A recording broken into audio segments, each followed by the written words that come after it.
Have you ever heard the name of Los Angeles' most dangerous gambling king, Tony the Hat Cornero? What about the secret gambling hall he operated beneath Ciro's nightclub in 1948? Do you know the chain of events that led to the death of Hollywood star Victoria Sterling that night?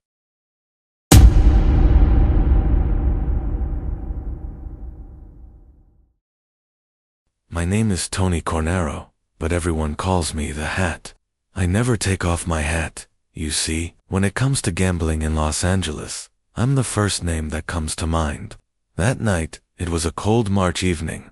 Jazz music was playing in Ciro's main hall, and Hollywood's brightest stars were sipping champagne. But the real business was happening beneath the club, in the secret hall I had established. This magnificent club on Sunset Strip looked like nothing but entertainment and glamour from the outside. Crystal chandeliers, velvet curtains, bars made of Italian marble, ... But here's the truth. I knew, beneath Ciro's, accessible through a secret passage that even Herman Hoover didn't fully know about, was a gambling hall. 24 tables, highest quality roulette, blackjack, and poker. The place where the wealthiest names in the United States lost money in the late hours of the night. That evening, as always, I was wearing my black tuxedo, my gray fedora on my head, walking among the rooms of the secret hall. The gold rings on my fingers sparkled under the table lamps. I kept my eyes constantly moving. In this business, a man who isn't paranoid is a dead man. Just then, Victoria Sterling walked in. A Hollywood star in her 30s, blonde hair, blue eyes. She was one of Metro-Goldwyn-Mayer Studios' brightest actresses. But in my eyes, she was just a woman addicted to gambling. Just last month, she had lost $15,000 in a single night. In today's money, that would be around $150,000. "Tony," she said as she approached me, her voice trembling. "I'm going to try my luck tonight. I'm going to play big." I noticed how the woman's hands were shaking. There was desperation in her eyes. Everyone in Hollywood knew that Victoria's husband, wealthy businessman Robert Sterling, was unaware of his wife's gambling habit. The woman was losing her family's fortune at the tables. "Victoria," I said to her, my voice soft but serious, "tonight is different. There's something strange in the air. Maybe you should stay home." But the woman didn't listen. Gambling addiction had taken hold of her. As she walked toward the roulette table, I moved to the other side of the hall, because at that moment, I had spotted Mickey Cohen at the door. Mickey was Los Angeles' most dangerous mafia leader. Short, fat, but extremely intelligent and ruthless. He was both my business partner and rival. He took a 30% cut from the secret hall, but I knew he had bigger plans. He wanted to take over all the gambling operations in Los Angeles. "Tony," he said as he approached me, his thick voice echoing in the hall, "I have good news for you today. New customers are coming from the East Coast. Big money is talking." But there was something different in Mickey's eyes. I didn't trust him. I had been in this business for 20 years, and I could recognize the ambition in a man's eyes. Mickey was looking for ways to push me out. Just then, a man I didn't know entered through the back door of the hall. Middle-aged, black suit, eyes constantly scanning the surroundings. To my experienced eyes, this man was a federal agent. I later learned he was FBI Detective Ray Morrison. Ray took a table by the bar and ordered a drink, but his eyes were constantly on the gambling tables, especially the roulette table, where Victoria was playing. I understood that this man was not only tracking gambling operations, but also specific individuals. Victoria had just made a big bet at that moment. She had placed $20,000 on red in a single move, and was waiting for the ball to spin. The woman's face was pale as snow, her hands gripping the edge of the table tightly. If she lost, half of her family's fortune would be gone. "Madame et messieurs, rien ne va plus," said the croupier in French. The ball slowly came to a stop. Black 18. Victoria had lost. The woman suddenly stood up, overturning the table and starting to scream. "This is impossible. There's cheating here." she was shouting. All eyes in the hall turned to her. That's when everything started to go wrong. Victoria's screaming caught the attention of FBI agent Ray Morrison. The man got up from his table and approached Victoria. Mickey Cohen also sprang into action at the same moment. "Victoria, calm down," I whispered to the woman. "Don't make noise here. You're putting us all in danger." But Victoria was now in an uncontrollable state. "My money," she was screaming. "My $20,000. I want it back." Ray Morrison approached the woman at that moment. "Madam, is there a problem?" he asked, but his eyes were on me. I wondered how long the FBI had been tracking us. Mickey Cohen also intervened. "There's no problem here, Agent," he said in a low voice. "Just an unlucky night." But Ray Morrison didn't back down. "Gambling is illegal," he said sternly. "Who are you, and what is this place?" At that moment, I realized that the days of our secret hall were numbered. But the real problem was something else.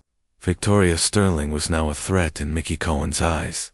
The woman knew too much and was making too much noise. FBI agent Ray Morrison turned to me as he was leaving the hall. "Mr. Cornero," he said in a low voice, "I know you. We're after this business. We'll shut this place down very soon." There was determination in his eyes. This man wasn't just conducting a routine investigation. Clearly, he had been watching us for a long time. After Morrison left, the hall fell silent again. But this time, it was a different silence. Everyone was tense. Everyone was on edge. Even our regular customers started leaving early. Wealthy businessmen, Hollywood producers, even a few politicians abandoned their tables. The smell of danger was spreading as quickly as the smell of money. Victoria Sterling was still sitting in the corner. Her face was covered in tears, but now there was something different in her eyes. Desperation had given way to anger. The woman took out a small notebook from her pocket and started writing. What could she be writing? Names, amounts, or the details of our secret operation? "What is Victoria scribbling over there?" Mickey asked, his voice tense. I approached the woman. "Victoria, what are you doing?" She looked up at me. "Tony, the money I lost tonight isn't just money. This is my children's future, my house's mortgage, my husband's company's capital. You and Mickey, you've ruined me." There was both sadness and a threatening tone in her voice.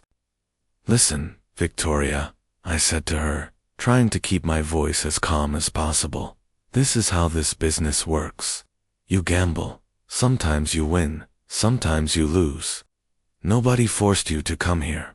But the woman wasn't listening. "No, Tony, enough is enough. Tomorrow I'm going to the Los Angeles Times. I'll expose both you and Mickey in this filthy place. All of Los Angeles will learn what's going on here." When Mickey Cohen heard Victoria's words, his face turned bright red. He clenched his fists and took a step toward the woman. "Who are you to threaten us?" he growled. "I am Victoria Sterling," the woman said, raising her voice. "Metro-Goldwyn-Mayer's star. My voice reaches newspapers, radio, all of the United States. You are just thugs, just criminals." At that moment, the hall door opened again. This time, a tall brunette, beautiful woman entered. Her red dress, diamond earrings, and the scent of her perfume changed the atmosphere of the hall. This woman was famous singer Lana Turner, Victoria's close friend, and also one of our regular customers. "Victoria," Lana said with surprise. "What are you doing here? I was looking for you." Victoria calmed down a bit when she saw her friend. "Lana, are you mixed up in this filth too?"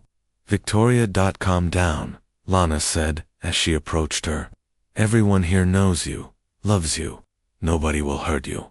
But Mickey Cohen, seeing Lana's arrival as an opportunity, intervened. "Yes, Victoria, your friend is right.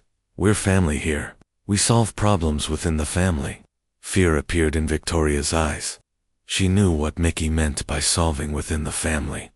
This was the classic threatening language of the Mafia. "Tony," Mickey said, approaching me, This woman will cause problems. She'll tell her husband, the press, everyone about this place. I was thinking the same thing. We needed to shut Victoria's mouth. But Mickey's method of shutting was different from mine. It was approaching midnight. The hall was slowly beginning to empty. Lana Turner was struggling to calm Victoria down. Victoria, let's go home. Tomorrow, everything will look better, she was whispering. But Victoria was determined. No, Lana. What happened here tonight doesn't end here. I'm going to expose these men.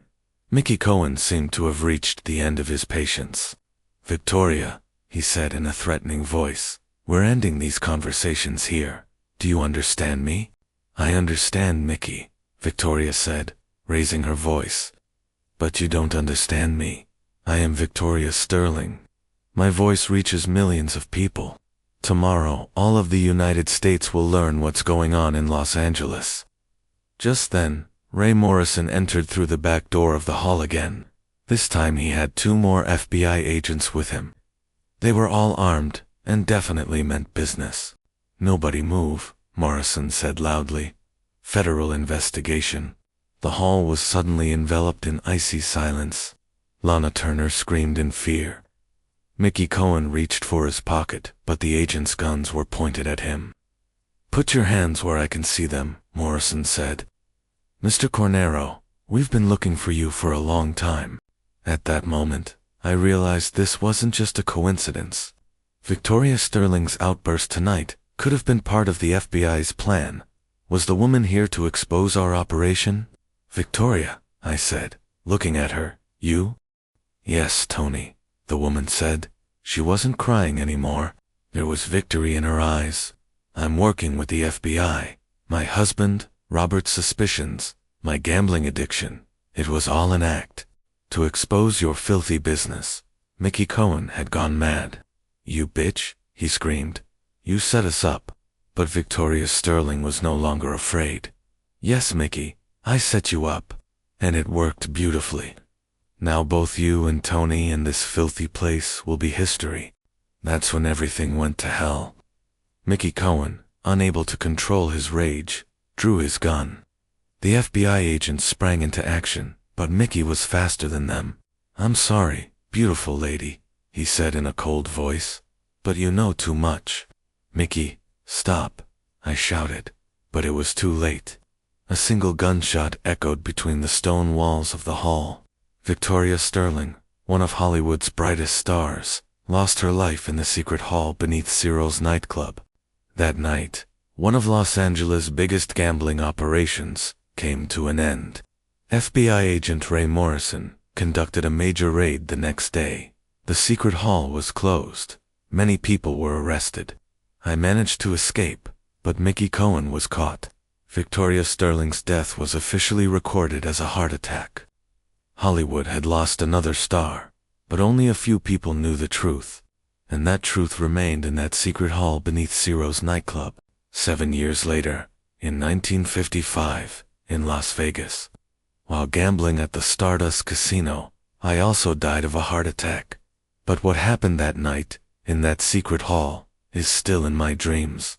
Victoria Sterling's last look, Mickey Cohen's cold eyes, and FBI agent Ray Morrison's defiant stance. The golden age of Los Angeles had ended like this. Ciro's nightclub remained open until 1957, but that secret hall never opened again. There are still other businesses in that building's place on Sunset Strip, but I know that secret passage is still there. And maybe Victoria Sterling's spirit too. Tony the Hacker Nero's story reveals how gambling and the Mafia intertwined in 1940s Los Angeles. The secret hall beneath Ciro's nightclub was just a small part of Hollywood's dark side. Many Hollywood stars like Victoria Sterling were lost in this secret world. The FBI's investigations of that era revealed only the tip of the iceberg of organized crime in Los Angeles. When you walk on Sunset Strip today, have you ever wondered what secrets are buried beneath your feet?